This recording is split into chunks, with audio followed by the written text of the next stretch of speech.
Hello friends, good morning. Welcome to my channel. Welcome to a new vlog. শুরু করে দিলাম ব্লগিংটা পার্কেই হাঁটতে হাঁটতে আজ, কারণ কাল তোমাদের সঙ্গে কথা বলাটা শুরু করতে অনেক বেলা হয়ে গিয়েছিল, তাই হাঁটছি পার্কে। सेहत के लिए वॉक करना बहुत ज़रूरी है। জ্ঞানবাণীটা কেমন দিলাম বলো সকালবেলা। আর সব আমাদের হাঁটছে পার্কে, এখন এই লাল ফুলে ভর্তি, ভালোই লাগছে, হাওয়া দিচ্ছে অল্প অল্প, আর ঠান্ডা ঠান্ডা একটা বেশ রেশ আছে। আর সূর্য দেবতা কিন্তু আকাশটা লাল করেছে পূর্ব দিকটায়, উঠবে উঠবে। আজ হাঁটতে এসে না শুধু এক শালিকই দেখতে পাচ্ছি, রোজ কিন্তু 2 শালিক 4 শালিক অনেক দেখতে পাই। আমার আবার এই শালিক ব্যাপারটা একটু রয়েছে। যাই হোক, দেখা যাক পুরো দিনটা কেমন যায়, কিংবা বেরোতে বেরোতে 2 শালিক দেখি কি না, দেখা যাক। আকাশটা দেখো, যারা সকালে উঠছো না তারা আমার ফোনের মধ্যে ভিডিওর মধ্যে দেখে নাও পরিবেশ। ওই ঘটনাটা যেন নীলড্রামের প্রতি আমাদের একটা আতঙ্ক ছড়িয়ে দিয়েছে। আমি আবার হাঁটতে বেরিয়ে আজকে এই এতগুলো নীলড্রামই দেখলাম গাড়িতে করে পাচার হচ্ছে। আমি তো আবার ভয়ই পেয়ে গেলাম, কি ব্যাপার রে বাবা, নীলড্রাম কেন? হেঁটে এসে আবার ও হঠাৎ করে বললো এটিএমে যেতে হবে, তাই চলে গেলাম একটু এটিএম থেকে এসেই কিন্তু খুব ব্যস্ত। দেখো, এক ফোঁটাও দাঁড়ানো বসবার সময় নেই, চললাম ওপরে। আবার লক্ষ্মী এসে গেছে, ওর কাছে কিছুটা করতে দিয়ে আমি চলে গিয়েছিলাম।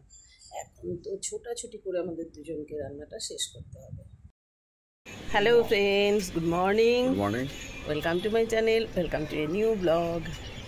দেখো, দুজনে মিলে ব্লগ শুরু করেছি চা খেতে খেতে। ভীষণ গরম, রোদে ঘুরে করা যাচ্ছে না, এটা শীতকাল না যে রোদে ঘুরে ঘুরে ব্লগ বানাবো, কিন্তু সকালবেলাটা অতটাও কষ্ট হচ্ছে না আর কি।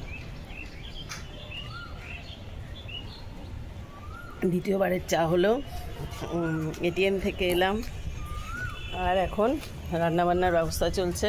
ও কি সুন্দর হাওয়া, দক্ষিণে বাতাস, দারুণ হাওয়া দিচ্ছে, খুব সুন্দর। আর ও যাবে বাজারে এখন বাজার করতে। আমাদের রান্নাবান্নার কাজকর্ম চলছে। আলু ভাজা করে ফেলেছি, ডাল করেছি। আমাদের আলু ভাজা মানে অনেকটা লাগে, আর আমার ননস্টিকটা হচ্ছে ছোট, তাতে করে অল্প অল্প করে 4 বারে করতে হয়েছে। এই সমস্ত আর কি কাজকর্ম চলছে, আর কি হয় দেখা যাক। সবজি একটা হবে, কিন্তু কিছুই নেই আজকে ঘরে, ও বাজার থেকে আনবে তারপরে হবে। বিকেলের চিকেন হবে, সবজি হবে একটা আমাদের, সেগুলো সব মাছের ঝোল হবে। আমি বলেছি একটু চারাপোনা বা বাটা মাছ আনতে, কাঁচকলা দিয়ে ঝোল করবো। পেটটা ভালো নেই আমার, ওর না, পেটটা ব্যথা ব্যথা করছে কদিন থেকেই, বলেছি একটু হালকা খাবো, নিয়ে এসো। দেখো আমার এই গাছে এটা কি সুন্দর ফুল ফুটেছে, বুঝেছো, খুব সুন্দর। আর এদিকে জবা টবা অনেক কিছুই ফুটেছে, রোজ যেগুলো ফোটে। কন্টিনিউ থাকো। দেখো গাছের এবারের বেগুনগুলো আর বড় হলো না, না লক্ষ্মী? হ্যাঁ, বড় হয়নি এবারে। ও জায়গাটা মনে হচ্ছে ঠিকঠাক না, আরো বড় জায়গা রাখা দরকার ছিল বলে। মাটি ফাটি বেশি পেলে ভালো হতো আরো। বাজে হয়েছে না? হ্যাঁ, এবারের জন্য মানে হয়নি, বড় হয়নি, পোকা পোকা হয়ে গেছে। এমনি হয় শেষ দিকে বেগুনের এরকম হয়। শেষ দিকে কোথায় হলো? কটা? 3টে আগে হয়েছে, বড় বড় 3টে। হ্যাঁ, আর এইটা টপে এরকমই হবে, মাটিতে হলে বেশ ভালো হয় না, মনে হয় যত্নটা ঠিক হয়নি এটা, না? যত্ন হয়েছে, ওই জায়গাটা ছোট হয়ে গেছে, ওই যত্ন তো সারাক্ষণ দাদা করে। তো তরকারিটা এটা কেটে দিই।